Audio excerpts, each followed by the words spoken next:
మనం ప్రపోజ్ చేసింది, మనం ఆఫ్ చేసిన మన్రేగా ఏంటంటే ఎవరికి ఏ రోజు ఉపాధిగా నాకు ఈరోజు పని లేదు, నాకు ఈరోజు డబ్బు అవసరం ఉంది అంటే ఖచ్చితంగా ఆ రోజు వాళ్ళకి పని చూపించాల్సిన బాధ్యత గవర్నమెంట్ ఉన్నట్టు.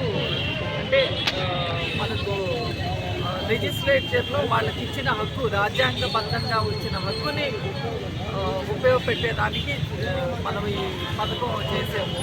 సో ఇప్పుడు అది తీసేసి వాళ్ళ దగ్గర పట్టుకునేటప్పుడు మాత్రం ఎప్పుడో నామకార్థం ఒకసారి చేసేదానికి అన్నట్టు దీన్ని మార్చారు.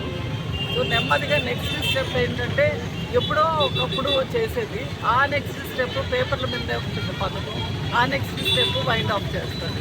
సో దీంట్లో ఫస్ట్ ప్రాసెస్ స్టార్ట్ అయింది. సో దయచేసి ఇది కాంగ్రెస్ పార్టీ ప్రొటెస్ట్ మాత్రమే కాదు, 10 మందికి మీ అందరికీ ఉపయోగపడే ప్రొటెస్ట్ కాబట్టి అందరూ కూడా ఈ ప్రొటెస్ట్లో పాల్పంచుకోవాల్సిందిగా ప్రార్థిస్తున్నాను. నాయకత్వం జన్మలారెడ్డి గారి నాయకత్వం.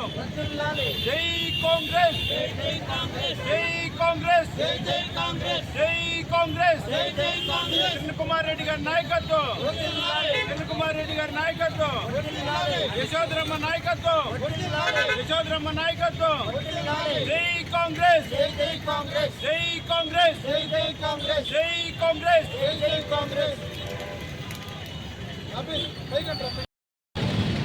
అఖిల భారత కాంగ్రెస్ పిలుపు మేరకు మహాత్మా గాంధీ జాతీయ ఉపాధి హామీ పథకాన్ని రద్దు చేసినందుకు నిరసనగా ఈరోజు నెల్లూరులో గాంధీ బొమ్మ సెంటర్లో కాంగ్రెస్ పార్టీ నాయకులు సీనియర్ నాయకులు డాక్టర్ యశోధర గారు, అదేవిధంగా టౌన్ ప్రెసిడెంట్ ఇర్ఫాన్ గారు, మైనార్టీ నాయకులు అలావుద్దీన్ గారు, జనరల్ సెక్రటరీ శ్రీనివాసరెడ్డి గారు, వీళ్ళందరితో కలిసి ఒకరోజు ఉపవాస దీక్ష చేయడం జరుగుతుంది. 2006లో కాంగ్రెస్ పార్టీ తీసుకొచ్చినటువంటి ఉపాధి హామీ చట్టం వల్ల ఈ దేశంలో పేదలు పట్టణాలకు వలసలు వెళ్ళడం తగ్గి పట్టెడు అన్నం తినేటటువంటి చట్టాన్ని రద్దు చేయడంతో పాటు గతంలో 100% నిధులు కేంద్ర ప్రభుత్వం వెచ్చిస్తుంటే దాన్ని కాస్త 60% తగ్గిస్తూ కేంద్ర ప్రభుత్వం తీసుకున్నటువంటి నిర్ణయాన్ని వెనక్కి తీసుకోవాలి, ఉపాధి హామీ చట్టాన్ని తిరిగి పునరుద్ధరించాలి.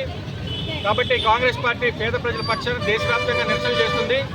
ఈ చట్టాన్ని విబ్జీ రామ్జీ అనేటటువంటి చట్టాన్ని రద్దు చేసేంత వరకు కూడా కాంగ్రెస్ పార్టీ ఈ పోరాటాలు కొనసాగిస్తుంది. ఎప్పుడు రాకన్నా ఒక్కరోజేనా